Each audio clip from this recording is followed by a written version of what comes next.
una porción del todo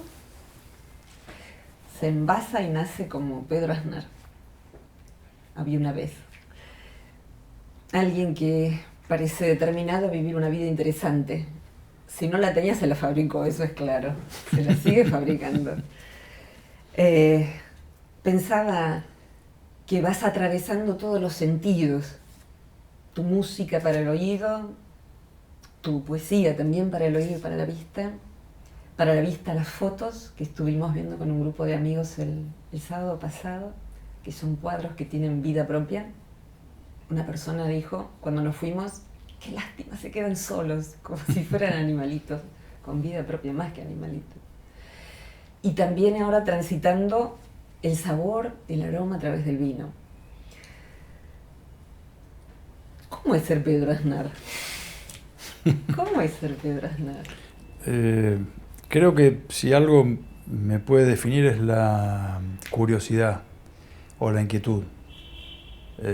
Y de hecho creo que eso está de manifiesto en esta multiplicidad de intereses, ¿no?, que se fueron desplegando a lo largo del tiempo. Uh-huh. Hace casi 10 años, en una charla que tuvimos, vos decías de tratar de vivir en estado de interrogación, en estado de pregunta, en actitud de pregunta. Uh-huh. Imagino que sigue siendo así, y eso es lo que va abriendo caminos, abriendo mundos. Sí. Si bien creo que en estos 10 años creo que pasé mucho más fuertemente a la acción. Uh-huh. El estado de pregunta tiene que ver con ese estado de inquietud en el buen sentido, sí, constante, pero sí creo que si algo signó estos últimos 10 años en mi vida, fueron los de tomar cartas en el asunto, como quien dice. Uh-huh.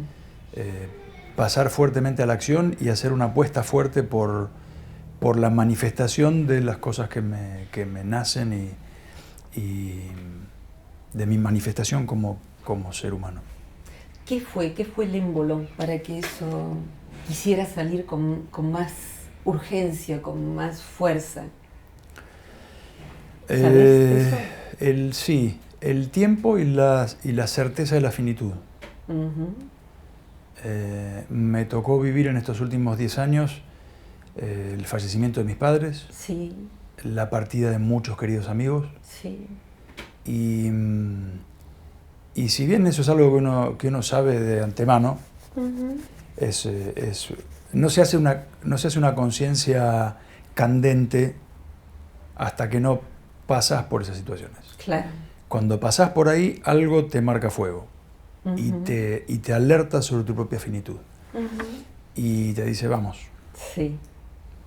Que sí es un juego, pero a la vez hay que jugarlo con absoluta hondura y seriedad. Uh-huh. Sin perder el disfrute, por supuesto. Sí. Pero a fondo. Sí. Y ahí fui. Ahí fuiste. ¿Prueba de fuego, el título de tu libro, tiene que ver con eso? No, tiene más que ver con la etapa de las preguntas, porque de hecho, uh-huh, ese libro yo lo publiqué en 1992, después se reeditó en 2005. Ah, mira. Pero ese libro es de mis tempranos 30, uh-huh, época de preguntación desesperada. Desesperada, sí. Sí. Y esa pregunta te fue llevando a ir explorando distintas maneras de expresar eso que tenías adentro. Eso era lo candente también, ¿no? Sí. A mí me pasó, y supongo que nos debe pasar a todos, que esa etapa de la vida en que los tempranos 30, en que dejaste de ser un chico, dejaste de ser un adolescente y dejaste de ser un joven hombre para ser un hombre. Sí. O una mujer. Sí. De golpe te encontrás con la responsabilidad íntegra sobre tus hombros, uh-huh, de decidir para qué lado va tu vida. Uh-huh. Y todavía es muy temprano. Sí. ¿No? Ya es época de decisiones, pero de todas formas es muy temprano. Pero uno lo vive, lo estoy haciendo general, voy a hablar, sí, de mí. Yo lo viví muy angustiosamente. Uh-huh. Como una necesidad imperiosa de pronunciarme, sí, y de encontrarme a mí mismo y de saber quién era. y qué es lo que quería hacer, y por qué estaba en el mundo, y cuál era mi legado, y todas esas preguntas, juntas. Sí, juntas. Y con mucha ansiedad por responderlas. Y todavía era muy temprano, lo que pasa es que yo no me daba cuenta que era muy temprano. ¿Y qué era yo pensaba que yo estaba atrasando, que la vida iba a la velocidad que tenía que ir, pero que el que atrasaba era yo. Y no. Claro. No, pues de hecho, esas preguntas te las haces a lo largo de todo el camino. Sí. Pero ese es el momento en que verdaderamente caen como fichas. Sí. Y se te paran adelante y te dicen, ¿qué hacemos? Sí. ¿No? Seguro. De todo eso candente, de eso angustioso, hay un video en donde vos estás en un concierto en Costanera Sur, 2011, y hacía 2 días que habías perdido a tu mamá. Y allí, bueno, hay ruido ambiente, la gente, va a cantar Pedro. Y Pedro de pronto está hablando de que se fue una de las personas más significativas de su vida hace 2 días y que dudó en hacer o no el concierto. Ese video yo ahora te lo menciono y se me eriza la piel, ¿no? Porque no solo por cómo vos lo expresás, por tu poema Declinación, sino que después tomás la caja y cantás La Vidala para mi sombra, y allí parece que está todo Pedro. Todo Pedro está ahí, con la caja, con el poema, totalmente solo y a la vez a solas con el mundo, y a la vez está toda la gente tan con vos. Yo no estaba allí, pero uno ve ese video y uno respira hondo, ¿no? Y dice, caramba, este hombre con el dolor hace esto, lo frena, lo transforma, lo transmuta y lo convierte en otra cosa. Sí. Y después pasó con Spinetta. Bueno, frenarlo es imposible. Lo transforma, sí, lo toma, lo transforma. ¿Y cómo es ese proceso dentro tuyo?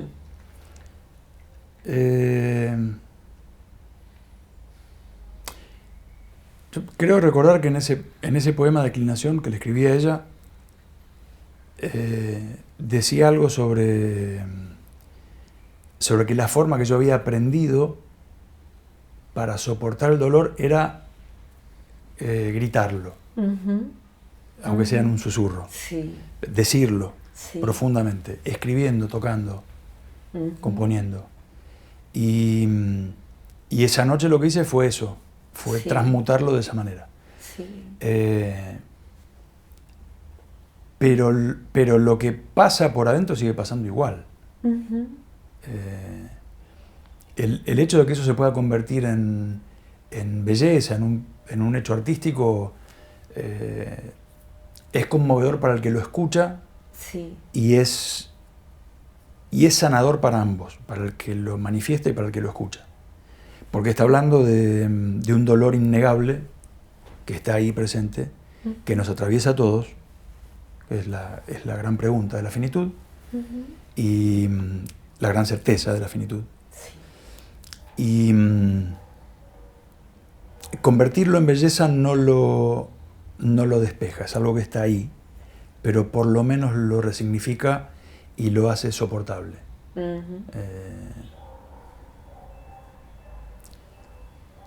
Pero no deja de ser un vicio. ¿Cómo es eso? Lo de transmutarlo de esa manera, porque de alguna forma, en algún lugar de mí siento que es hacerle una gambeta a la muerte. Es hacerle un ole y pasarle por el costado. Yo te canto. Entonces yo ahora voy a agarrar la caja y te voy a cantar. Coma, chiquita.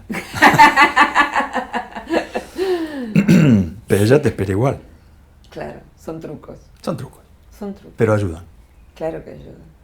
Cuando tomaste la guitarra y te pusiste a hacer una celebración al flaco Spinetta, ¿fue parecido? Sí. Ahí en medio del frío, con tu campera y muchísima gente. Sí, con una diferencia. A ver. La diferencia es que Luis es un hermano generacionalmente. Mi madre es mi madre. Claro. Es la generación anterior. Claro. Un hermano es una bomba que cae demasiado cerca. ¿Cómo es eso?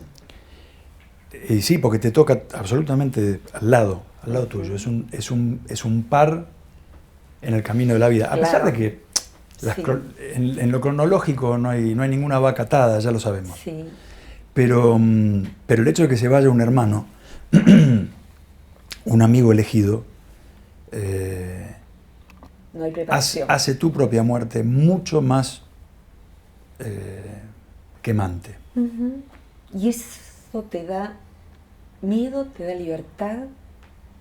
Viste que hay gente que cuando asume que le queda poco en esto de trabajar en cuidados paliativos y demás, vos también te has arrimado al Garrahan hace pocos días, a trabajar para gente que tiene esclerosis lateral amiotrófica. Y allí vemos la gente que algunos están con el susto de la muerte y otros perdieron todo miedo a vivir. Con la fuerza de la vida. Con la fuerza de la vida. Sí, absolutamente. Y ayer hablábamos con Cosme, con mi representante, sí. Él es brasileño, y hablábamos de Cazuza, gran compositor brasileño. Y yo le decía que él escribió, a mi humilde entender, su obra más significativa y más profunda cuando supo que tenía poco tiempo para vivir. Como que esa conciencia de la finitud, a apenas sus 30 años, sí. lo puso frente a su final. Sí. Y dijo, acá hay que salir a decir, sí, ya se mismo. acabó. Se acabó. Se acabó el cuento. Los remilgues y demás. Sí, exactamente. Bueno, a mí me pasó eso con Quebrado, con mi disco Quebrado, de 2008. Ahí lo tenía como pregunta. Felizmente no tuvo que pasarme la certeza de la finitud inminente. Sí. Pero sí pérdidas personales muy fuertes y sentir que tal vez no estaba a la altura del desafío. De ahí la frase, miedo de morir antes de saber vivir. Sí. Ese disco está transitado por eso. Esa es la gran frase de ese disco. De eso trata. De punta a punta. De punta a punta. Totalmente. De eso trata. Y por eso digo que estos 10 años fueron de tomar acción. Desde Quebrado hasta ahora, que es el otro disco, ese disco que es absolutamente impresionante por muchas razones, e inclusive estar en el teatro cuando vos hacés la canción ahora y dejás ese silencio al final y hay muchos cientos de personas, todos en total atención, en plena atención. Producís como un templo en ese momento. El teatro no es más un teatro, no hay edades, hay gente de todas las edades y todas están en absoluta presencia. Es igual que morir, pero se está totalmente vivo. Pareciera ser que es la octava superior de Quebrado, ¿algo así? Sí, sí. ¿Cómo fue el proceso? ¿Cómo lo describirías? Sobre todo para el que cuando está quebrado cree que no va a haber una hora después. No hay después, no hay otro ahora. Y es que es lo que pasa cuando te ves adentro de ese tumulto de emociones, ¿no? Te tapa el agua y pensás que no salís más. Y sin embargo, sí. ¿Qué te sostuvo, Pedro, para saber que ibas a poder salir? En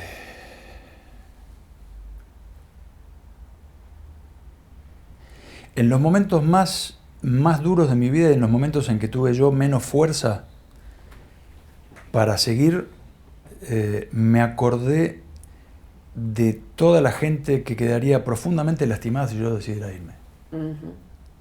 Sí. Y me dije, no les puedo hacer eso. Entiendo. ¿Y cómo llegó la alegría? Porque es evidente que en vos, así como está esa capacidad de drama y de profundidad, de drama en el real sentido de la palabra, ¿no? De conectar con el dolor, con lo trágico, inclusive el dolor no personal.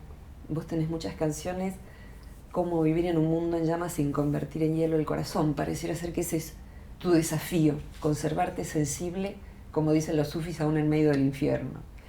Y tenés una beta muy alegre, muy risueña, de mucho humor, de mucha vitalidad, que creo que desde ahí haces todo el proceso creativo más visible de esta etapa, ¿no? Sí. Es que mi esencia es entusiasta. A pesar de que todo lo que estuvimos hablando hasta acá es oscuro, es más oscuro que mi ropa hoy. Pero por eso yo me vine vestida así. Fuera de eso, mi esencia es la de un tipo entusiasta y de buen humor. Lo que más me motiva es reírme y la gente con la que más disfruto es la gente con la que me río. Sí. A vos te consta que hemos estado de viaje juntos, sí. Y lo que más disfruto es reírme en compañía de los otros y disfrutar con los otros de un bello paisaje, de una rica comida, de tomarnos un vino, de hacer chistes. Sí. Y yo creo que ser consciente de las dos puntas está muy bien. Porque la vida no es solamente ni una ni la otra. Claro. Son las dos cosas. Claro. Y poder detenerse en cada una de ellas y poder ahondar en la alegría y en la tristeza me parece que le da profundidad a todo. Seguro. Yo creo que es necesario poder llorar cuando hace falta. Y es necesario saber reírse cuando hay motivo. Claro. Si no te sabes reír cuando hay motivo, estás muerto. Claro, claro.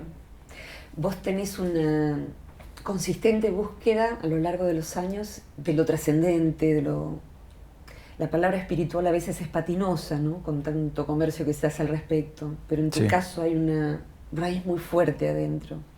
Y es lo primero que yo vi cuando te vi allá lejos en el escenario, ¿no?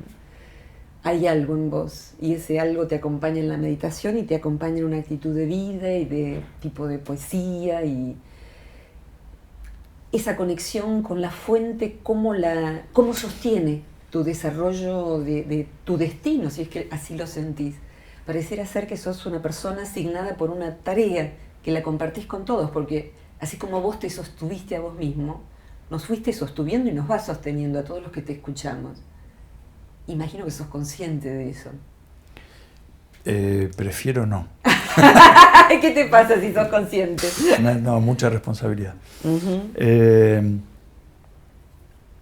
Sí, yo sé lo que pasa cuando un músico o cuando un creativo comunica algo verdadero. Sé lo que pasa del otro lado porque soy oyente de mis músicos favoritos. A vos te han sostenido. Y me han sostenido, y me han enseñado, y me han acompañado. Y me han tenido de la mano cuando he flaqueado. Claro. Y sé que pasa eso. Pero prefiero no estar demasiado consciente. Si cuando pasa conmigo, pues digo, yo no fui. No sé, yo hago cancioncitas. ¿Haces cancioncitas? ¿Ese sonido aquí al ego? No, a no ser capaz de sostenerlo. Es mucho. Pero tener de la mano a alguien es fundamental, es una de las cosas fundamentales, esenciales en la vida. Poder aprender a cuidar de otro y no estar solamente sentado en vos mismo. Seguro. Y hay montones de maneras de hacerlo. Hay muchas maneras de hacerlo. ¿Cuál es la tuya? Tal vez sea el hacer cancioncitas. Por lo menos lo que más fácil me sale y lo que a más gente llega. Sí. Pero no es la única. No es la única. No es la única. Cuando un amigo está en apuros como Charlie, alguna vez escuché un reportaje donde decían que vos parecías todos iban cayendo, pero el conejito ese que tiene las pilas buenas, que ese conejito sigue tocando el tambor y caminando, porque vos siempre seguiste estando al lado de Charly García, por ejemplo, en medio de la dificultad. Vos no te corres, vos estás, vos no declinás en ese sentido. Lo intento, no siempre lo logro. ¿Por qué lo haces? Porque es lo que me gustaría que hicieran conmigo. Porque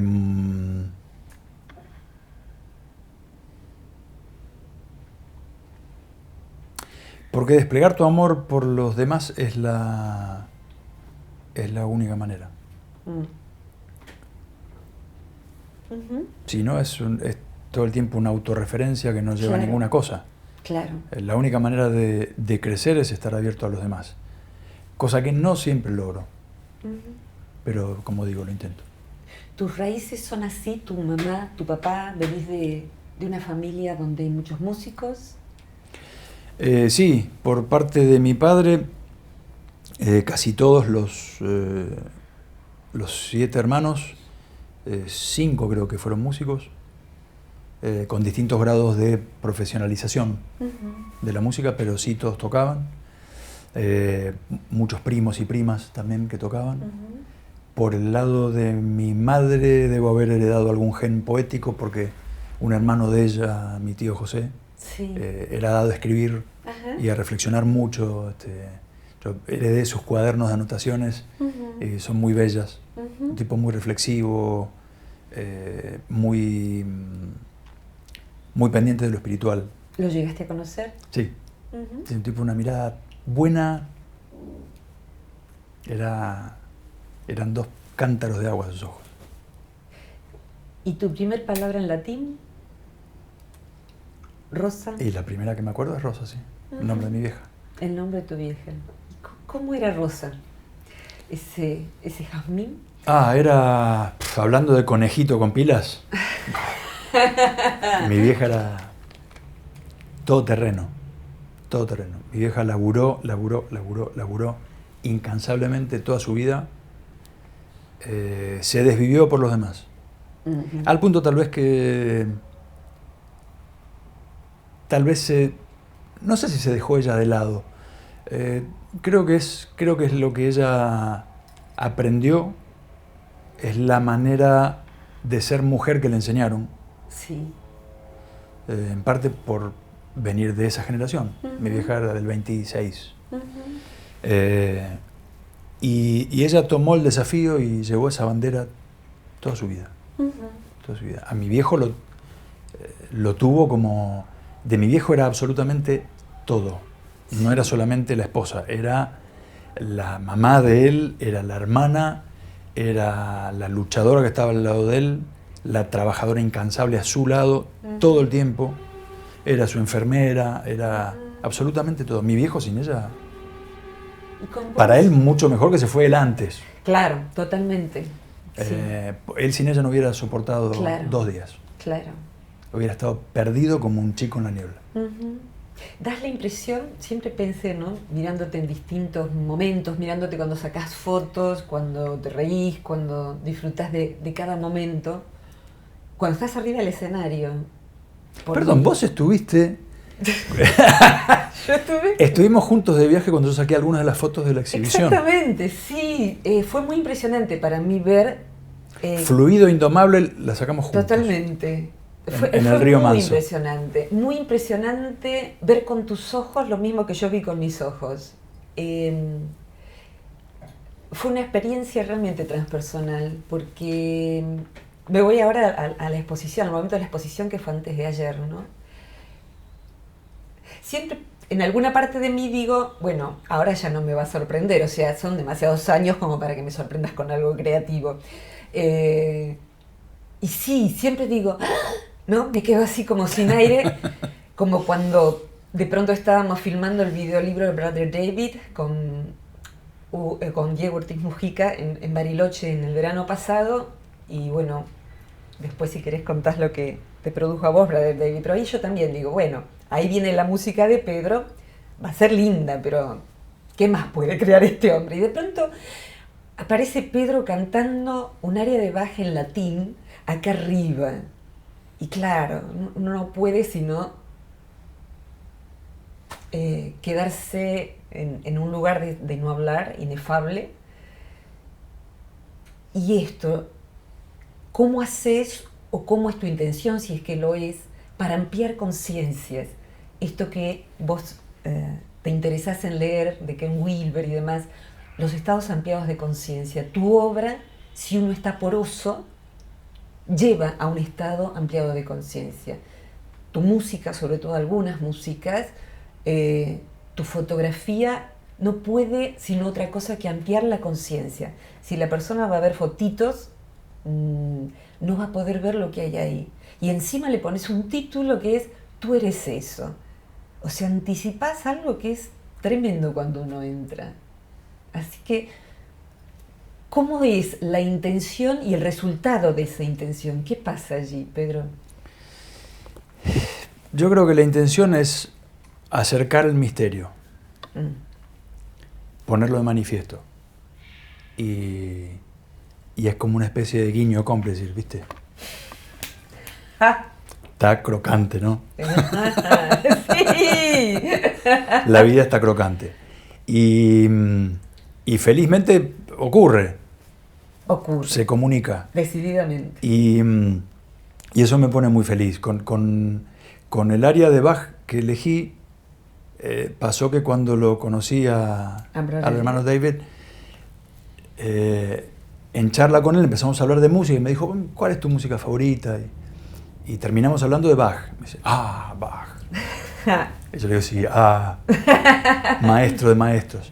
Y hablábamos de esa sensación de divinidad que hay en Bach. Hay como una comprensión divinamente matemática o matemáticamente divina. Sí. De lo asombroso, de lo inefable.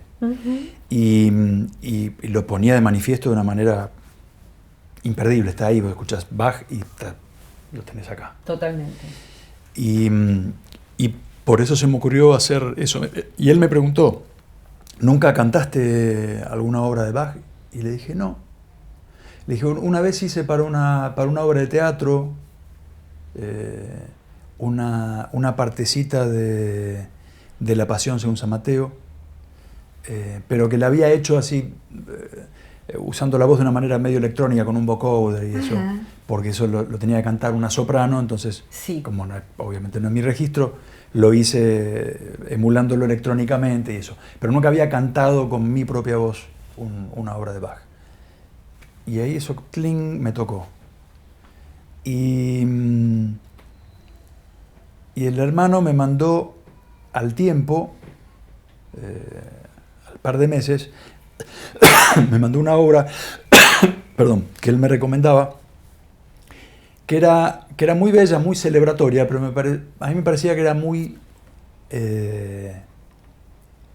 estaba como en un lado como muy cantarín, jubiloso, y era medio Heidi por la pradera, ¿no? Con el abuelito, la ovejita, qué sé yo. Y dije, sí, está lindo, pero esto da un poco como La novicia rebelde. Que Brother David tiene algo de eso. Tiene algo de eso porque viene pero no era el caso. De esos maravillosos paisajes alpinos. Dije, yo me voy a tirar con algo más de lo que yo siento que por dónde puede ir. Y después que me diga. Claro. Después veremos. Si me dice que no, bueno, me dijo que no, ¿qué le voy a hacer? Claro. Y mandé Agnus Dei. Y dije, no sé si esto por ahí resultará demasiado pesado para lo que se busca. Tal vez se buscaba una atmósfera un poco más aérea y más ligera.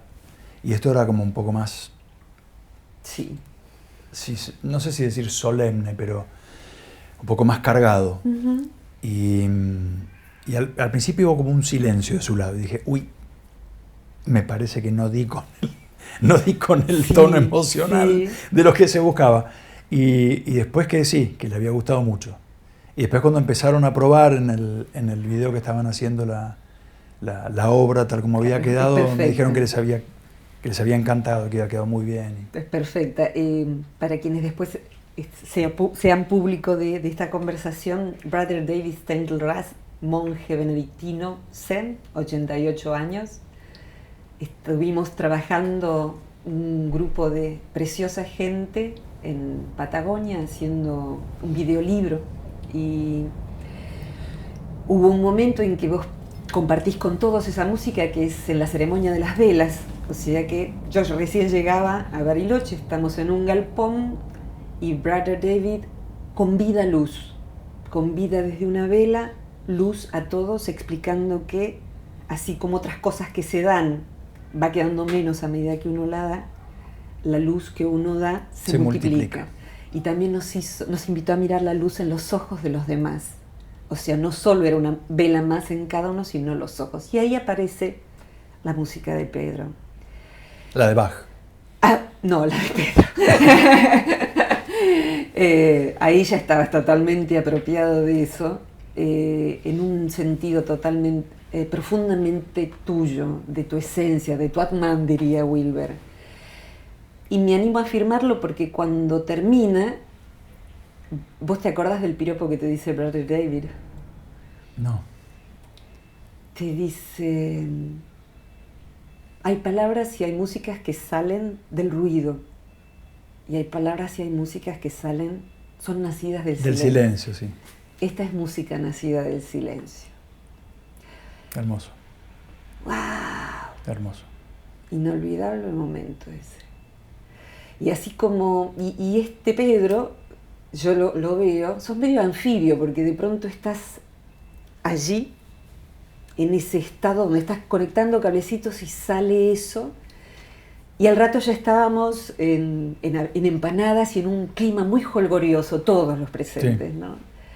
De modo tal que el misterio y lo sublime y lo sagrado, y después en viaje de sacar fotos, de pronto es quedarte extasiado ante algo y parar todo porque estás allí sacándole a un palito. Lo que pasa es que ese palito que vos ves, lo ves con los ojos que están detrás de los ojos, lo ves con la mirada, para mí, con mayúsculas, ¿no? Y después volvés y estás otra vez en el jolgorio y en la comunión con otros desde un lugar del mundo, lo personal, lo transpersonal, lo personal, transpersonal. En ese sentido, como un anfibio de dos mundos. Y hoy, este Pedro que sos hoy, me da la impresión como de que te movés con gracia y coraje, diría Wilber, ¿no? Con soltura entre los mundos del misterio y de lo cotidiano. Y ahí encontrás el misterio de lo cotidiano. Quizás que puede estar en este momento o en una copa de vino que abre mundos, como es la marca de tu propio vino ahora. ¿Cómo es ese? ¿Sos anfibio? Confesalo. Sí. Sí, pero no siempre me es fácil ir y venir. Uh-huh. Tengo un temperamento muy, muy cambiante, soy muy irritable. Y el ruido y las distracciones me irritan mucho. Uh-huh. Siento como que me sacan, sí. me corren de mi centro, cualquiera él fuera. Seguro. No necesariamente significa que voy por la vida como un monje centrado. No soy un monje Shaolin. Voy por la vida como un maníaco, como el resto de los mortales. A vos te consta. Pero sí las distracciones, el bullicio y las multitudes y los agolpamientos de gente me repelen. Uh-huh. Les escapo. Prefiero poca gente, prefiero gente que conozco a gente que no conozco. Uh-huh. Soy bastante ermitaño y me cuesta socializar. No socializo fácilmente con gente que no conozco. Sí. En primera instancia, primero es como que pongo como un campo de fuerza no tan invisible, se nota que puse un campo de fuerza. También me consta. Pongo cara de que hay un campo de fuerza, no te aproximes demasiado. Perfecto. Y después la gente se sorprende y dice, mira, eres macanudo. El logro hace chistes. Uh-huh. Pero el logro lo que hace es defenderse. Es como decir, bueno, totalmente. Hasta acá. Y es necesario. Vos tenés 2 gatos, ellos saben muy bien esto de la proxemia, ¿no? Hasta acá, después te doy un poco más de espacio. Yo me fui a vivir al campo donde nací, justamente por las mismas razones, o sea... Bueno, en eso soy muy como un gato. Los gatos hay gente que instintivamente adoptan inmediatamente aunque no lo hayan visto nunca, sí. Y gente a la cual rechazan en un principio y después aceptan, y gente a la cual rechazan de plano. Sí. Por ninguna razón, o por todas las razones. O por todas las razones. Yo tengo como esa misma impronta y ni yo sé por qué es.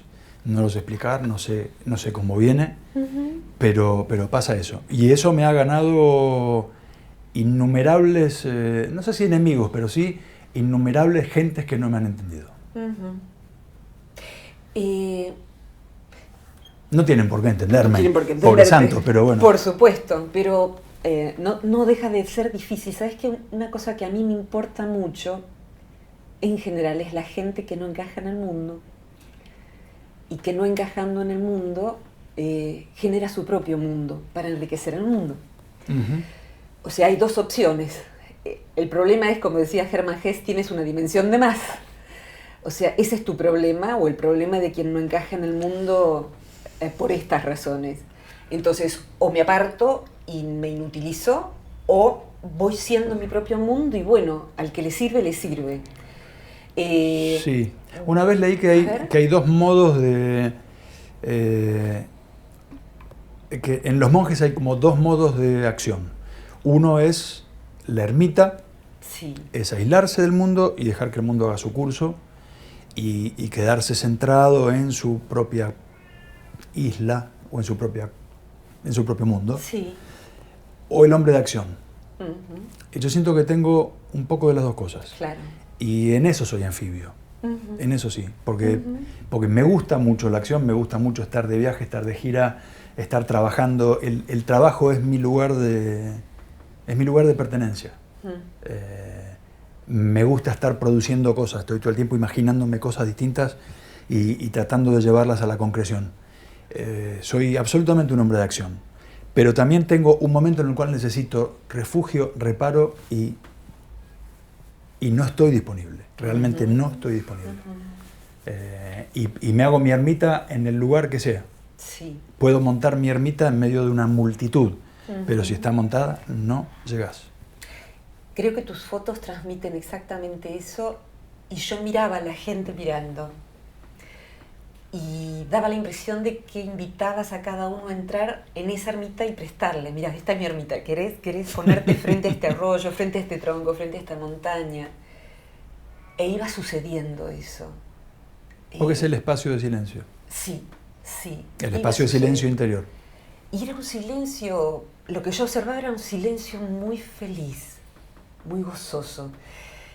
Y hay claro, uno empieza la muestra y está eso que no sé cómo lo hiciste después, si tenés ganas me contás, es esa corteza que no puede estar ahí detrás de un vidrio, es una cosa inconcebible desde el mundo de la materia, y uno mira a ver si es una foto, no es una foto, no es una foto. Entonces, como el cuadro siguiente es arena, veía a la gente poniéndose así a ver si era arena de verdad. No, es una foto de verdad, es una foto de verdad. Muy bueno. Buenísimo, yo también lo hice.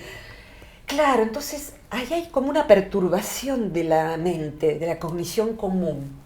Se trastoca y a partir de ahí, yo no sé si fuiste consciente de armar la exposición ahí, a partir de ahí es como que te saca la alfombra, la muestra y decís, bueno, no mires con la mente de todos los días. Esto no es para todo, esto no es un almanaque.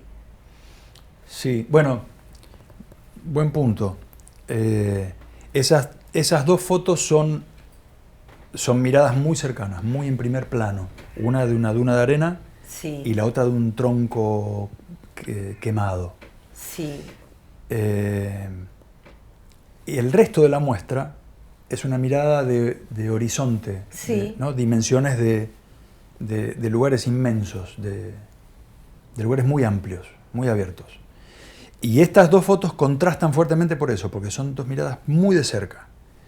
Y te muestra que también en esos, comillas, objetos, aparece de nuevo esa dimensión del silencio y esa dimensión del espacio. Sí. Que no importa a qué distancia mires, eso está siempre. Y tú eres eso siempre. Como esa puede estar a miles de kilómetros, puede estar a años luz, y puede estar acá, al lado, o puede estar adentro tuyo, es lo mismo. Totalmente. Pareciera ser que todas esas fotos a lo que invitan es a que sobre todo uno mire la mirada. Mirás la foto, pero sobre todo uno mira su propia mirada mirando la foto. Y hay como una conmoción. Por lo menos esto me pasó a mí y mis alumnos, mis amigos que estaban allí, me volcaban esto mismo, ¿no? Inmensidad. Qué bueno. Vastedad fueron las palabras, infinitud. Fuimos recogiendo así palabras, ¿no? Qué bueno. ¿Quién mira detrás de la cámara cuando Pedro decide que va a sacar una foto?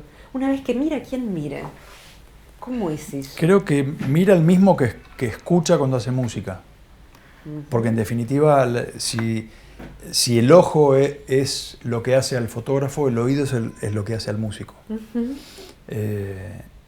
Más allá de un cierto desarrollo técnico de poder tocar un instrumento, lo que define un músico es cómo oye y qué es lo que está escuchando. Sí. ¿No? ¿Qué música oye en su cabeza?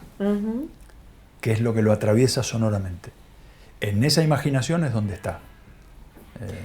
Vos sos meditador desde hace 30 años por lo menos, ¿no? Sí. ¿Se parece lo que vos experimentás meditando a ese músico que escucha, a ese fotógrafo que mira, al que siente el sabor del vino que está preparando?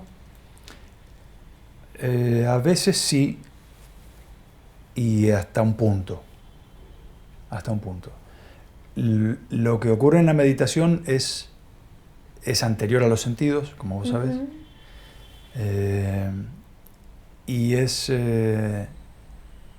una suerte de observar al observador. O ser consciente del ser consciente. Sí. ¿No? Sí. Es la conciencia en sí, no de algo en particular, sí. En sí mismo, en sí misma. En sí misma. Entonces sí, tiene puntos en común, pero es diferente, porque la meditación va absolutamente al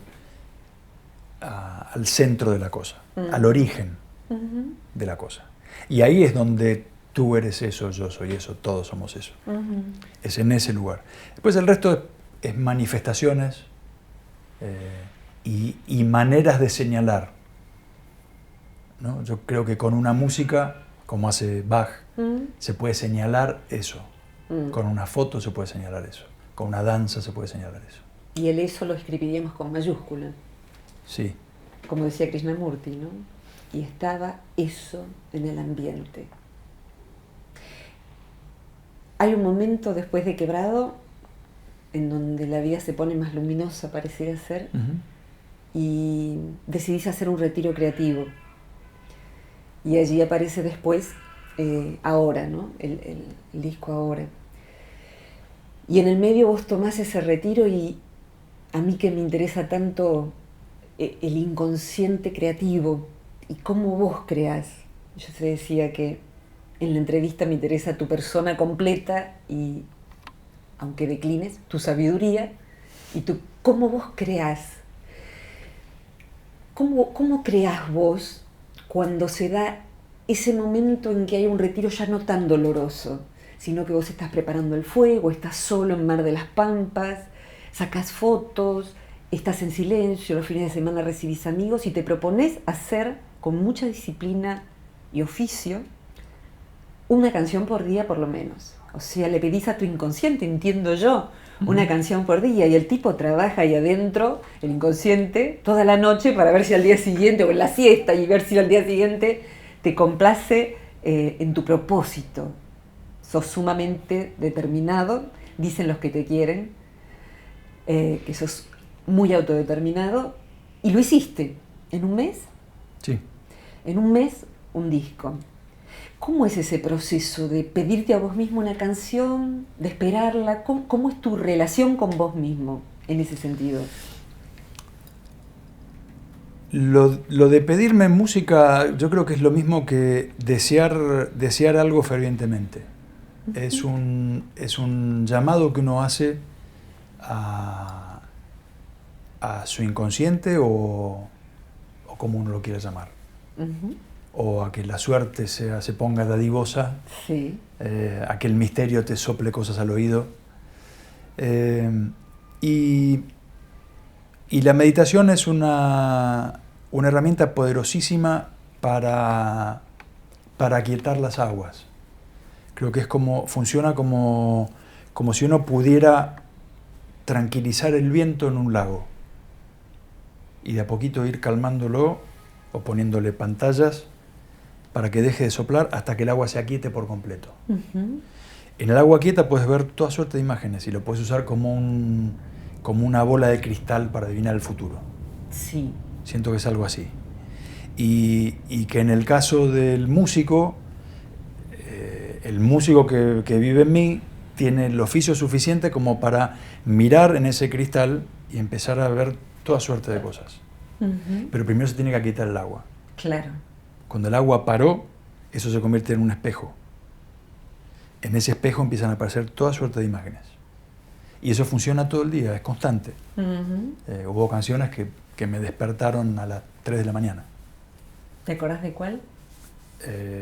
Quiero decirte que sí, me despertó esa frase. Y anoté así, tanteé en la mesa de luz, tenía cosas para escribir y el teléfono para anotar con la voz.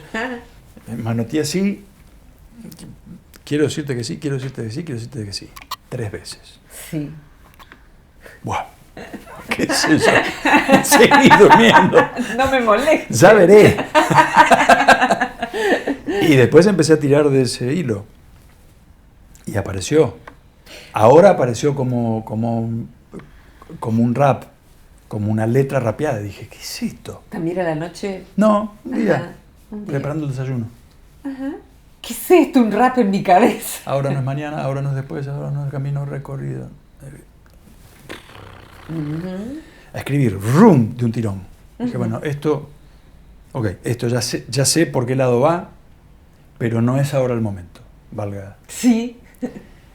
Y lo dejé anotado y lo dejé ahí. Sí. Y ese día compuse otra cosa. Y ahora estuvo 5 días, una semana esperando el momento de que fuera ahora para hacerlo. Sí. ¿Cómo hasta lo sabés? Dije, ok, ahora este es el momento.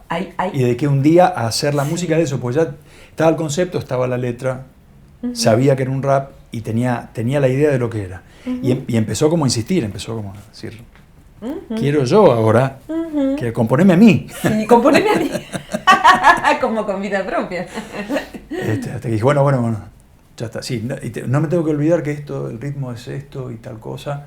Y hacía una anotación mental y seguía con otras cuestiones. Hasta que se puso muy insistente y dije, bueno, ok, vamos con esto. Sí. Pero es porque yo ya daba por sentado que eso ya estaba. Yo sabía que lo que tenía que hacer era meramente Sí. Era tan solo la realización técnica. Entiendo. De eso. Es decir, bueno, va a tener un sonido tal, la batería va a ser tal cosa, el bajo lo voy a armar así, pero en mi cabeza yo sabía qué tipo de sonoridad era, ya estaba compuesto, estaba concebido. Entonces por eso me puse un poco remolón con ir y hacerlo. Sí. Pues digo, no, me voy a ocupar de las otras que todavía no tienen ni título, ni concepto, ni nada, ¿no? Pobrecitas que están todavía dando vueltas por ahí. Por eso me demoré un poco, pero sí, a los 5 días o por ahí la hice. Mucho antes estuvo A cada hombre, a cada mujer.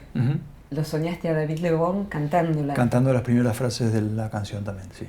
Y ahí pero me despertó la voz de él patente porque la estaba soñando. Y después le conté lo que había pasado y cuando la cantó en el estudio me dio un escalofrío porque era exactamente lo que yo había escuchado. Esa letra es un manifiesto de alguna manera, ¿no? Sí. Eso apareció en una meditación. Ajá, ¿cómo? Apareció como una suerte de esas lecturas en el espejo. Apareció como si fuera una especie de mensaje. Un cachito. Sí, sí. No era exactamente esto, pero era algo así como cada hombre y cada mujer su propio referente, su propio maestro. Sí. O sea que los maestros afuera no son lo que el camino hacia el cual vos tendés. No. Me he dado bastantes golpes con eso. De confiar o de esperar encontrar un maestro o un alma guía. Sí. Y me fui dando cuenta que primero que la guía está adentro. Ese es el guía más sabio, el que está más conectado con tu vida. Claro. Y que todos los que te rodean son maestros de una u otra manera. Y te están enseñando todo el tiempo cosas diferentes. Lo que tenés que estar es abierto y consciente de que pasa eso. De que todos somos actores en esto y como tal todos nos estamos modificando a todos todo el tiempo y mostrándonos cosas y enseñándonos cosas y que todas nuestras vivencias son parte de lo que hay que aprender.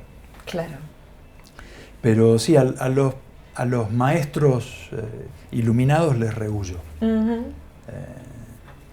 porque aspiro a convertirme en mi propio maestro. Claro. Coincido plenamente y después de haber visto a tantas personas chamuscadas por la iluminación que no venía de buena fuente, coincido plenamente. Por lámparas adulteradas. Totalmente, sí. No sabemos bien con qué combustible, horror. Creo que a los dos nos pasó algo distinto con Brother David, con el hermano David, con esta persona tan luminosa de otra manera, ¿no? Con su sencillez. Es que él no se pone como maestro de nada. Claro. ¿Qué te pasó a vos, Pedro, con Brother David? Me pareció el tipo más bueno que conocí en mi vida. Buena gente. Se le ven los ojos, se le ven todo lo que hace, se le ven los gestos. No es solo lo que dice, sino lo que hace. Claro. Está concreto ahí, que el tipo está vivo con todo lo que implica la palabra. Está presente y manifiesta el amor que tiene por la vida y por los demás, todo el tiempo. No está esperando ningún trato preferencial, no está él poniéndose como ningún ejemplo de nada. Lo es. Lo es, porque uno ve y dice, pucha, qué lindo. Wow. Qué lindo sería poder tener esta paz y esta alegría constante. Sí. A mí es una de las cosas que más admiración me despertó en él. Ver que el tipo tenía una alegría genuina, que no era una impostación. Que todo en él era una actitud de agradecimiento y de alegría. En todo lo que pasaba. ¿Sabes que releyendo la entrevista de 10 años atrás, vos mismo pones en palabras que todavía no había aparecido ahora de David, que sondear el misterio y poder compartir algo a partir de allí no podía generar otra cosa sino gratitud? Y me imagino que de otro modo, el tuyo, que es el verdadero, el de cada uno, vos sos una persona que vive agradecido y por eso podés apreciar lo que te rodea, ya sea para componer una poesía, hacer una foto, componer una canción. ¿Cómo es la gratitud así de lo trascendente y de lo cotidiano en vos? Yo creo que se manifiesta en mí a través de dar lo que me aparece, lo que se me ocurre, lo que voy creando a manos llenas. Todo lo que aparece está ahí. Sí. Es mi manera de compartirlo, mi manera de decir, yo fui encontrando esto, acá está. Me doy a mí mismo libre y sin cesar, como decía Whitman, ¿no? Sí, creo que es el camino. Bueno, yo soy un ferviente admirador del maestro Whitman. ¿Sabes qué me viene ahora a la mente? Te veo girando en un cabestrillo, grabando una canción. Y allá abajo, un mandala de músicos ensayando 1000 horas. ¿Querés contarnos un poco cómo fue grabar Tomorrow Never Knows? Eso fue muy especial. Fue muy especial. ¿Por qué lo hiciste? Y ahí encontramos otra vez la paradoja, ¿no? Algo que se basa en el libro tibetano de los muertos, algo que habla del proceso de morir, y a la vez algo tremendamente gozoso, tremendamente bello. Vital. Totalmente. Y haciendo vos lo que Lennon no pudo hacer. Contanos un poco, por favor. Sí, bueno, cuando John Lennon escribió esa canción en el año 66, era un momento de muy fuerte experimentación con los estados ampliados de conciencia. Era la época en que el ácido lisérgico todavía no era ilegal. Y muchísimos artistas, psicólogos, científicos estaban investigando con la sustancia para ver a dónde llevaba. Y John había leído la reinterpretación que había hecho Timothy Leary de el libro tibetano de los muertos, no ya como una guía para las almas que habían desencarnado y atravesaban el bardo hasta volver a encarnar, sino como una guía para los que estuvieran haciendo un viaje trascendente de la conciencia, de conciencia ampliada. Y él escribe una canción basándose en eso. La letra está completamente basada en eso. Yo fui a la fuente y leí lo que escribió Leary, muy interesante por cierto. Sí. Después John, años más tarde, medio que lo defenestra un poco y tal. Pero era su costumbre. Era su costumbre. Y lo que escribió John es bellísimo y además condensa muy bien el concepto de lo que escribió Leary en poquitas líneas de la canción, en un poema. ¿Te acuerdas de cuáles son las líneas que más te atravesaron? La letra dice: Turn off your mind, relax and flow downstream.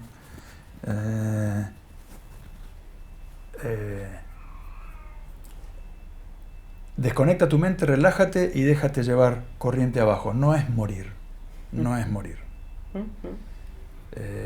Abandona todo pensamiento y entrégate al vacío, que brilla, que brilla. Para que veas el sentido de lo interior. Es ser, es ser. Wow. Eso valdría para cuando uno está quebrado, para cuando uno está gozoso, para cuando uno quiere estar bien vivo y para cuando uno se estuviera yendo perfectamente, sí, todo lo mismo. Exactamente. Es un recordatorio de que aún cuando estemos muriendo o en un proceso en el cual hay una muerte simbólica o emocional, sí, no es un final en una nada intrascendente, claro, sino que es un vacío lleno de sentido. Que ese vacío no es la nada del olvido absoluto. Claro.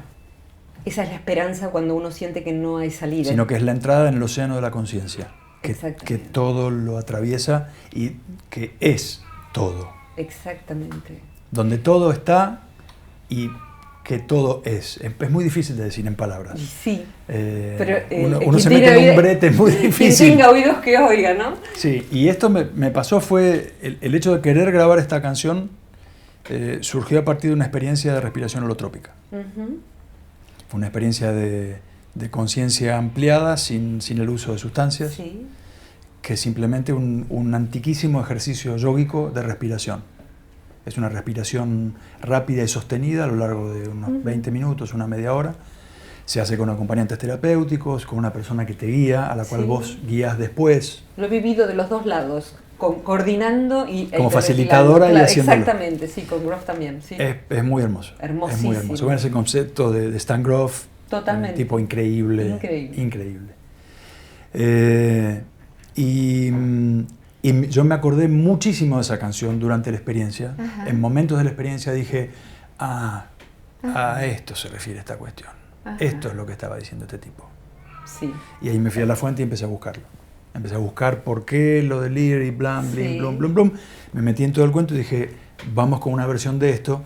Pero también habíamos hecho, viste que la experiencia como la diseñó Grof y su mujer Cristina, usa los tambores como parte de un ritual para despertar la kundalini, y hay toda una cuestión. Y los tambores, me dije, los tambores tienen que ser una cruza multicultural. Tiene que haber América, tiene que haber algo que represente a Oceanía, tiene que haber una cosa tribal fuerte, pero que sea de varios continentes. Tiene que haber algo africano. Sí. Entonces armamos como una batería de percusión fuertísima, donde hay algo afroamericano, hay un didgeridoo australiano, hay cuerdas para llevarlo también para el lado de Europa. O sea que hay como una cosa multicultural muy potente en esa versión. Y retomé la idea que había tenido Lennon, que él decía que le pidió al productor de los Beatles, a George Martin, que quería que su voz sonara como el Dalai Lama cantando desde la montaña más alta de los Himalayas. Sí. ¡Caramba! Y me imagino al pobre Martin de haber dicho, ¿qué hago con este pibe? ¿Qué le pongo a la voz? Entonces le sugirió poner su voz a través de un gabinete que se usa para los órganos eléctricos, que son unas cornetas rotativas, que hacen que el sonido suene como si viniera disperso de muy distintos lugares. Son como, los parlantes no rotan, están quietos, pero tienen unos difusores que sí rotan. Y producen como si el sonido viniera de muchas direcciones diferentes. Uno no identifica exactamente de dónde viene. No es un foco puntual. Sí. Y yo, en uno de esos arranques maravillosos que tenía él de ingeniería reversa, le dice, ¿y por qué no me cuelgan a mí y canto dando vueltas en el aire? Claro. Y le dijeron, bueno, sí, cómo no, pero lo colgamos, se mata. Y quedó en la nada, volvieron a la idea del gabinete con las cornetas esas giratorias y tal. Y dije, ¿por qué no hacer esto? Pues además es parte también de un ritual.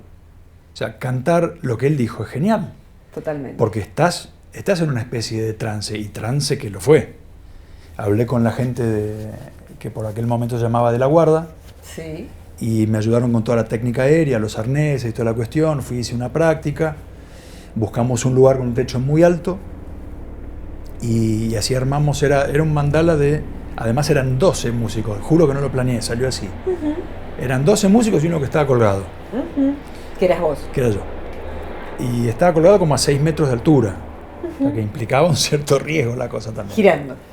Girando, estaban los chicos de la técnica de la guarda que con poleas y correas hacían que me daban un impulso y me hacían girar. Entonces yo tenía un micrófono como este, inalámbrico, que tomaba mi voz de cerca, y había otro micrófono abajo, en medio de la rueda de los músicos, tomando el sonido de mi voz mientras yo giraba.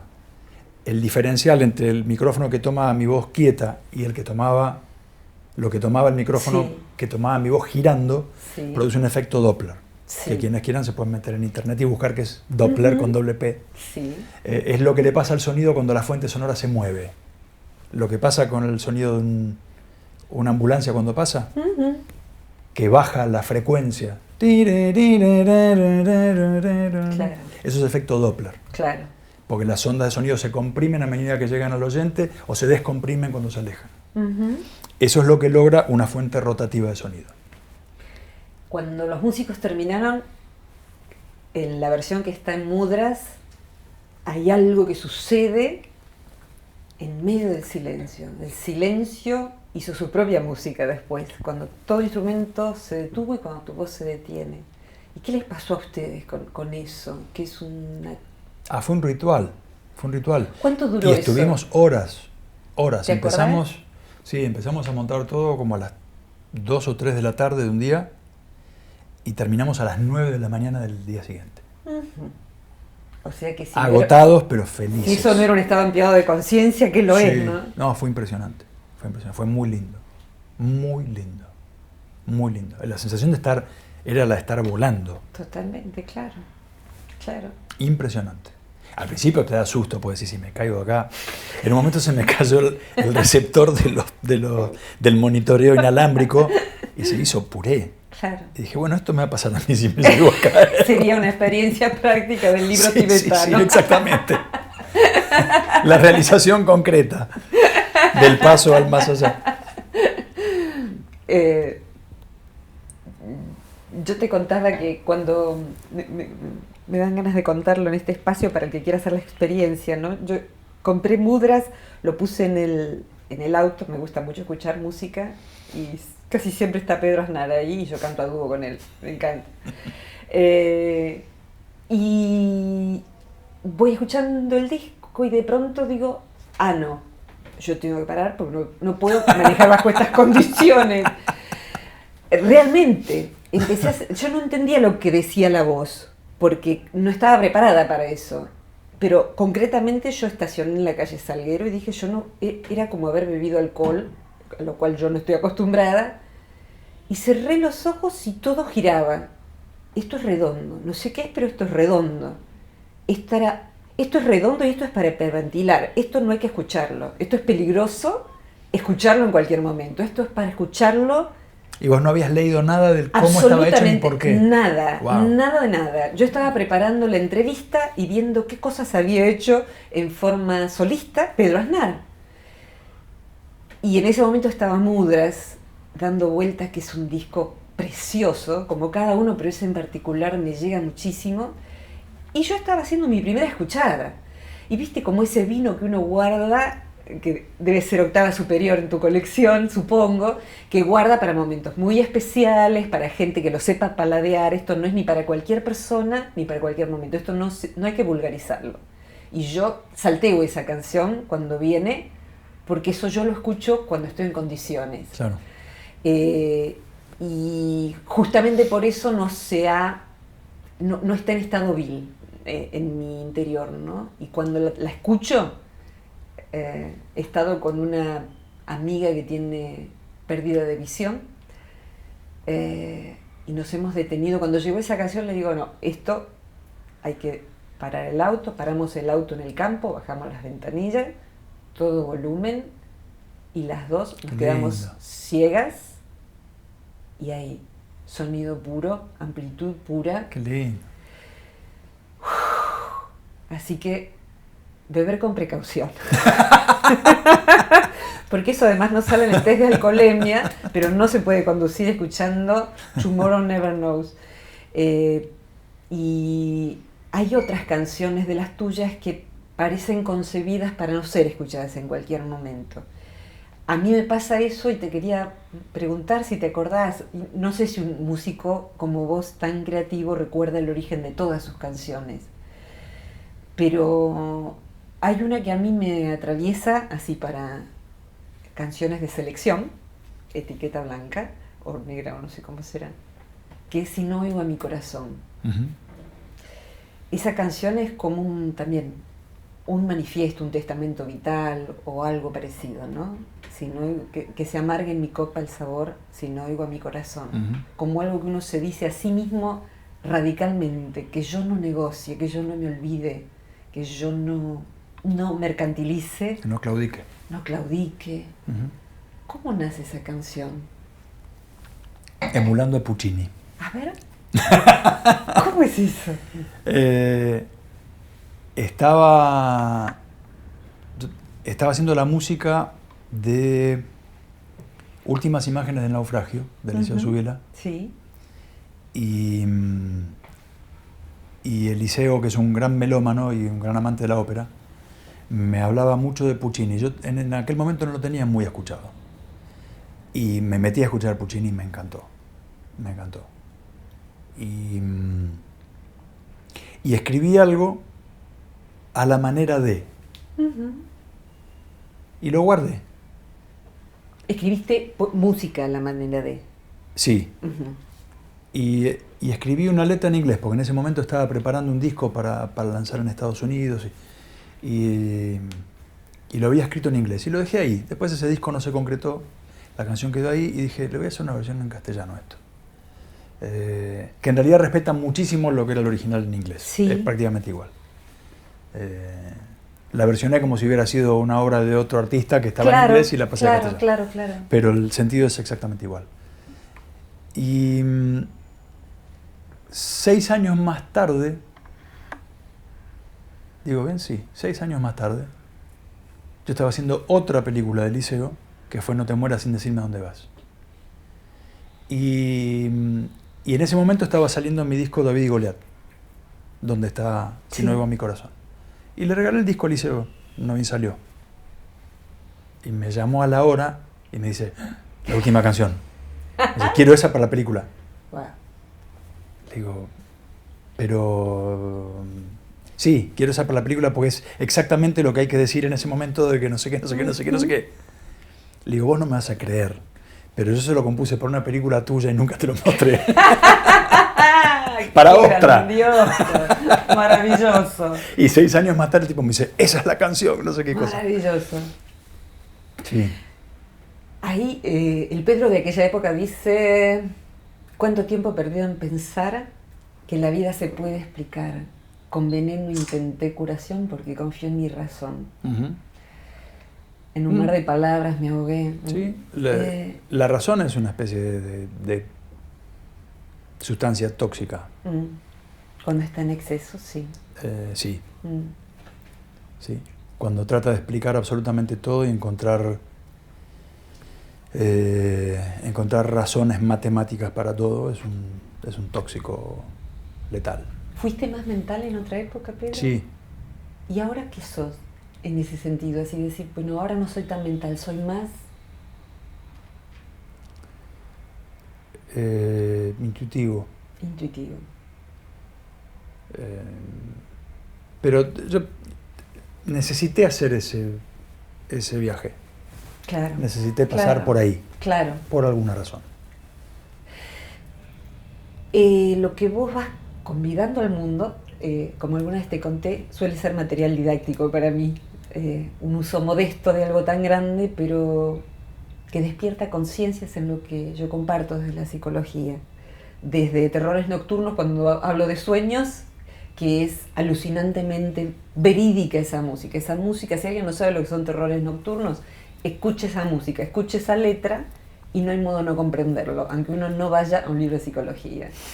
Es realmente alucinante. Esa es una de las que yo sí puedo escuchar manejando, pero a todo volumen, y ahí está la voz, ¿no? Es, verdaderamente has logrado allí algo maravilloso. En ese material didáctico yo suelo... Es que, perdón, esa es una vulnerabilidad alerta. Por eso te dejas seguir manejando. ¿Sí? ¿Cómo es eso? A ver. Claro, es la vulnerabilidad ante el terror, pero precisamente eso genera adrenalina. Ya. Porque entiendo. ante el horror haces así y abrís los ojos grandes y estás muy presente para ver qué tenés que atajar como un ninja. Claro, exactamente. En la otra no, la otra es vulnerabilidad de esto. Sí, sí. La otra es te entregaste al misterio, no manejes. Sí. No conduzcas si está escuchando esto. Exactamente, no, eso hay que ponerlo cuando se reedite el disco. Perdón que retroceda una pregunta. Dale. Pero me cayó una ficha. A ver. Con lo de la confianza en la razón y lo de hacer un viaje a través de eso y lo de haber confiado excesivamente en el relato de la razón. Creo que en mi caso tuvo que ver con que de muy jovencito yo soñaba con hacer la gran música. Uh-huh.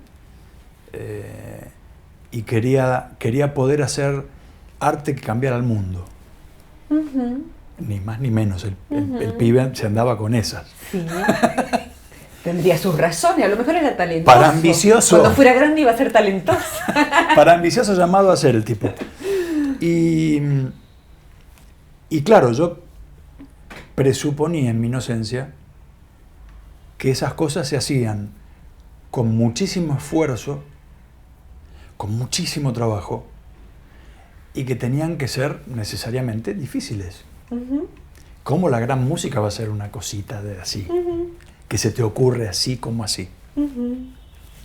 No. Esa es una excesiva confianza en lo racional. Sí. En suponer que el esfuerzo así uh-huh. denodado te va a llevar a grandes cosas. Y no. Uh-huh. Y el camino que hice fue el de ir dándome cuenta cada vez más que esos lugares a los cuales yo no les confiaba tanto porque pensaba, no, pero esto es una cosita que sale así, como así. Sí. Que esos lugares eran lugares de manifestación absolutamente espontánea, que por alguna razón estaban guardados en un lugar muy importante del corazón, ya no de la mente, y que en esos lugares había verdad. Sí. Verdad profunda, verdad fundacional de quien yo era. Entonces, fuera la gran música o no fuera la gran música, me importa un pito. Esa es la verdad de quien yo soy, y eso es lo que yo tengo que hacer. Claro. Parece una tontera, pero me llevó años de darme la cabeza contra la pared, buscando esa gran música. Y dije, bueno, no, en definitiva no me importa si eso no es la gran música, lo que importa es que sea de verdad. Es mi música. Y es la mía. Claro. Si es grande, menos, no importa. Y me decidí quedar con eso, y fue la mejor decisión que pude haber tomado. Totalmente. Porque me podría haber perdido por completo de la otra manera. Claro. Me podría haber echado a perder por completo. Claro, la tentación del ego de algún modo, de la sí. cabeza. Sí. En realidad empezaste a contestar lo que yo te iba a preguntar, porque si bien llegas a un momento en que es muy lúdico todo, y yo te he visto sacar fotos lúdicamente, prepararte lúdicamente, salir lúdicamente de un concierto, para que vos puedas jugar como Picasso decía que le tomó esto de que le tomó años poder pintar como un niño, ¿no? Uh-huh. Volver a la propia inocencia. Volver a la propia inocencia, la segunda puerilidad, como dice Maslow, exactamente. Es un trabajo. Es un trabajo. Ahora, en esa vuelta completa, que yo suelo contar en mis clases, que en el medio tiene que haber mucho trabajo, no alcanza ni con ser intuitivo, así como un café instantáneo, soy un creativo, no. O sea, el pibe de Liniers, que es un barrio periférico de Buenos Aires para quien no sea de Argentina, tenía el casetito y ahí estaba, y el pibe de Liniers terminó el secundario y el pibe de Liniers se fue a estudiar a Berkeley música. Y el pibe de Liniers se jugó a darle el casetito a Pat Metheny. Y el pibe de Liniers, resultó ser uno de los pocos rockeros que sabe leer una partitura, y el pibe de Liniers un día dijo: yo voy a estudiar dirección orquestal. O sea, no es nada más que leer una partitura, no es nada más que tocar muchos instrumentos, yo quiero saber dirigir, yo quiero hacer esto. Entonces termina estudiando eso y terminás grabando un solo jazmín en donde los Beatles grabaron No a la vuelta de tu casa. O sea que todo lo que haces, lo haces tan lúdicamente y con tanta seriedad que termina en esa excelencia. De modo tal que hay como un esfuerzo lúdico, valga el oxímoron. ¿Algo así? Sí.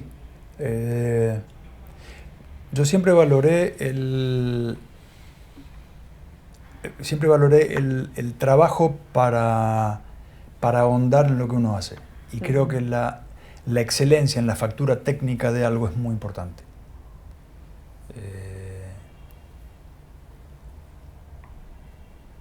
Para mí Dios está en los detalles, no el diablo. El diablo está en la desidia, en la dejadez, en la pereza torpe.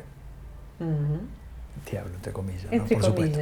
Entre comillas. Y Dios también, entre comillas. Dios también, entre comillas. Pero creo que en el buscar, en el pulir la talla hasta lo máximo posible, e incluso saber cuándo detenerse con el pulido, claro, para dejar el grado de granulosidad necesario. Creo que ahí está uno de los secretos. Uno. Y el otro es esto de la superficie quieta del lago, para que el espejo empiece a reflejar cosas que no vienen exclusivamente ni necesariamente de la razón, sino que vienen de lados más antiguos, más hondos, más inconscientes, y más de... Yo creo que hay una memoria que no es personal. Claro. Hay una memoria que es de todos, una memoria colectiva, y que todos tenemos a disposición la memoria de nuestra especie y de las otras también. Toda la creación está codificada en cada uno de sus seres y en cada uno de sus objetos, porque salieron de la misma conciencia. Entonces todo habla de todo el tiempo. Si uno lo sabe leer y lo deja ocurrir, pasa eso. Por eso se pueden inventar dos dispositivos a miles de kilómetros de distancia en el mismo momento, porque se leyó la ficha que cayó en ese tiempo histórico particular. La humanidad llegó a un cierto desarrollo y a una cierta conciencia que hizo que esa gota de rocío precipitara. Y ahí está. Y yo creo que ese es el gran secreto creativo. Y esa fuente no se agota nunca. A veces me preguntan si le tengo miedo al síndrome de la hoja en blanco. ¿Cuál hoja en blanco? ¿Cuál hoja en blanco? No puede haber hoja en blanco. Y con esto no quiero minimizar el hecho de que pueda pasar que por alguna traba emocional personal uno se sienta inhabilitado, o que el proceso creativo pueda verse un poco estrangulado en algún momento. Pero a lo que voy es, la hoja en blanco no existe, porque el mundo está constantemente hablándote de sí y de vos, porque tú eres eso. Claro. Entonces, nunca te vas a quedar sin cosas para decir. En tu vida pueden pasar sucesos que te aplaquen, que te lastimen, que te apaguen momentáneamente. Pero la hoja en blanco no es tal. Seguro.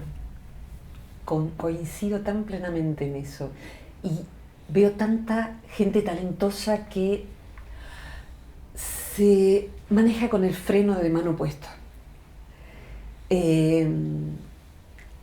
Daría la impresión de que vos no manejas con el freno de mano puesto, que vos confías en vos y que pareces criado así, como que has sido criado con dos papás que te miraban y que te dejaban ser, que confiaban en ese chico que iba a hacer una música para cambiar el mundo. No le dijeron que no, lo sostuvieron. Este es mi imaginario, ¿no? Y que vos te criás a vos mismo ahora así. Y vos te llevaste a darle el cassette a Pat Metheny o dijiste, bueno, yo me llevo a mí mismo a me doy la oportunidad. Creo en mí, creo en que de mí va a salir algo, a través mío va a salir algo. Es así, es ese animarse, es así, ese coraje, esa capacidad de mandarte. Yo creo que quien es creativo y anda con el freno de mano puesto, como decís, es porque tiene alguna... se contagió de alguna forma de la mezquindad. ¿Cómo sería eso, Pedro? Porque se lo debes a los demás, no solo a vos mismo. Le debes a los demás compartir eso que se manifiesta a través tuyo. Es tu don. Uh-huh. Y cada uno de nosotros tiene por lo menos uno. Uh-huh. Todos lo tenemos. Y tenemos muchos, pero por lo menos hay uno que sobresale. Sí. El que sea. Bueno, descubrilo. Descubrirlo y ponerlo en valor, ponerlo a disposición, hacerlo valer. Porque no es solamente para tu vida, no solamente va a llenar de maravilla tu vida, sino que va a llenar de maravilla la vida de los demás. Claro. Si todos nos dedicamos a brillar intensamente, no es una batalla de egos, al contrario. Uh-huh. Vamos a hacer un montón de soles que vamos a dar muchísima luz. Es lo mismo que el símbolo de Brother David multiplicando sí, la luz. Sí. De una única vela hacer un montón de lucecitas más. Sí. No se apaga nadie, al contrario, se brilla cada vez más. Uh-huh. Y esa es la confianza. Y yo creo que en parte sí, por supuesto, viene de mi casa materna-paterna, porque mis viejos fueron de apoyarme mucho y de creer en mí. Pero también es una búsqueda de un aprendizaje personal. Uh-huh. Hasta entender profundamente esto, de que compartiéndose uno, dándose uno, se es muchísimo más. Estuviste leyendo a Ken Wilber, recibiendo plenamente esto que decís, ¿no? No puedo sino conmoverme con lo que decís. Y una de las preguntas que yo tenía dentro de mí dando vueltas es: ¿cómo ve Pedro Aznar a la humanidad, el proceso evolutivo? Muchas veces el que tiene un temperamento artístico, sobre todo poético, abreva en la melancolía y en una visión dolorosa de la vida y pesimista de la decadente humanidad. Y hay otra mirada que se refleja en parte en lo que decías, en esta ficha que va cayendo en distintos lugares, en distintos humanos, todas porción de ese todo.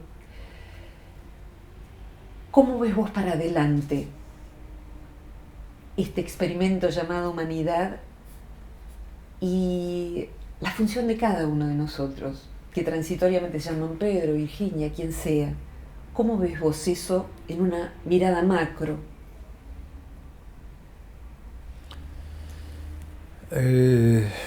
Yo veo que estamos en un momento de tremendos desafíos, y donde conviven, por citarlo a Wilber, un montón de concepciones del mundo diferentes, como de capas de la experiencia. Sí.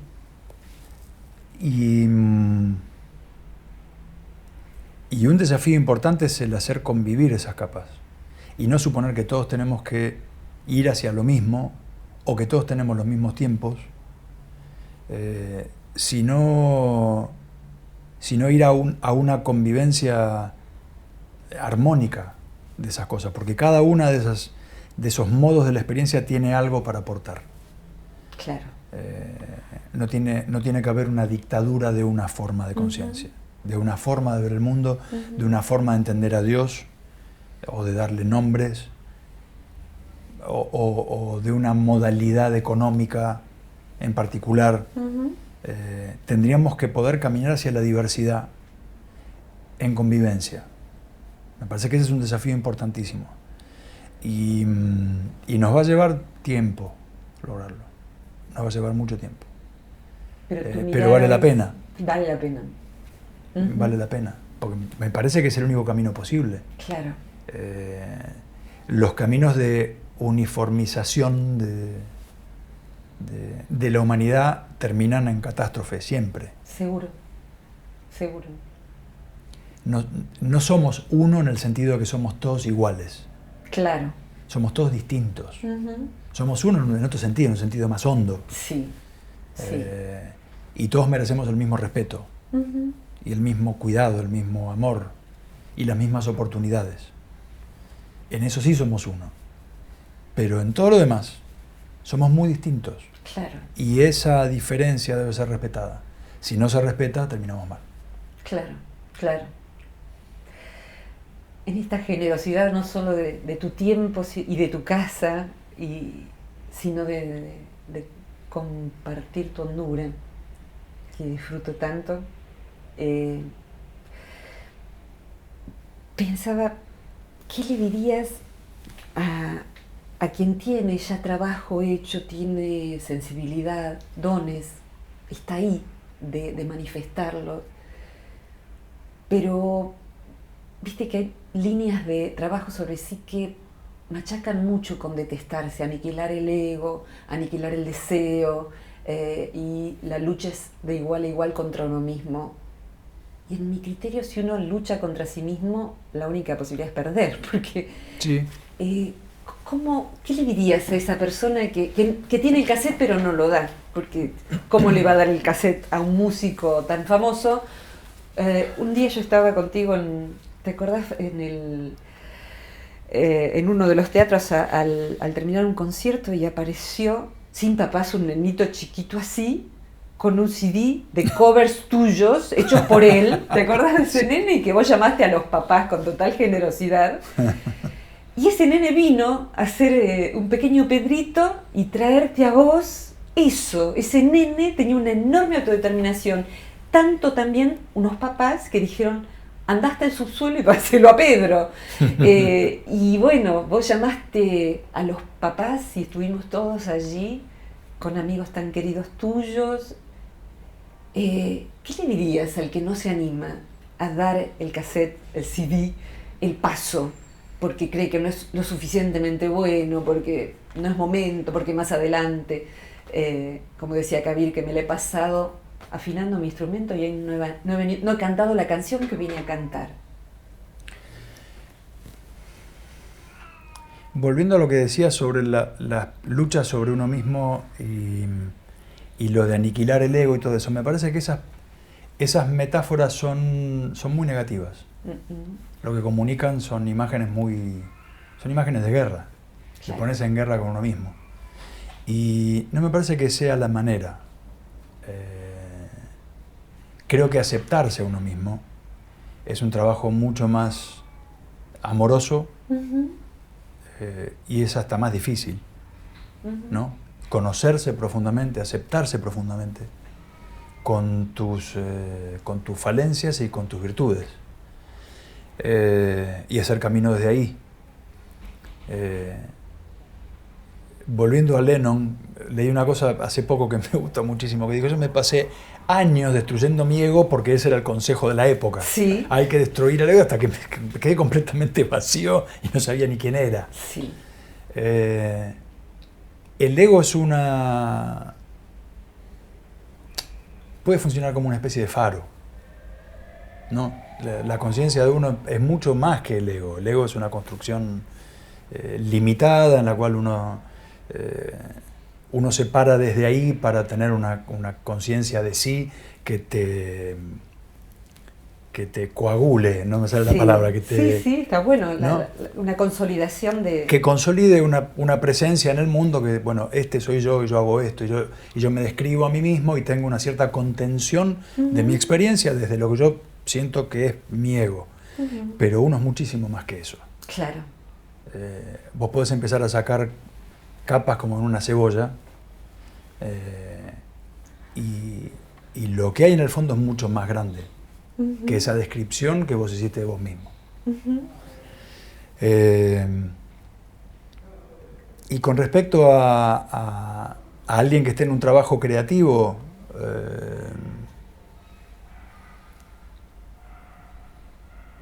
no siempre uno va a lograr todos los sueños que uno tiene.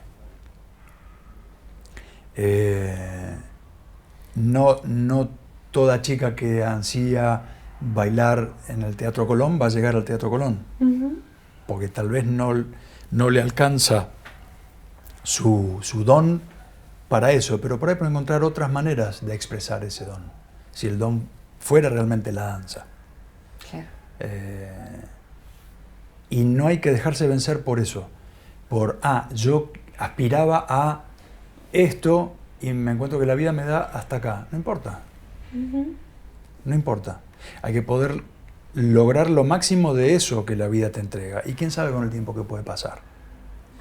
Y las veces en que las cosas fallan, uno en el momento siente una gran desazón y un gran desaliento y piensa que se acabó todo y que el entusiasmo medio como que se disuelve y uno se queda sin fuerzas. Pero muchas veces esos parates que te pone la vida lo que hacen es desviar el curso de agua para otro lado. Y en otro lado aparece algo que era más interesante todavía. Así que el consejo sería no desistir. Y tomar lo que va viniendo con respeto y con amor. Porque nunca se sabe. Nunca se sabe. Tomorrow never knows. Fantástico. Gracias, Pedro. Gracias a vos.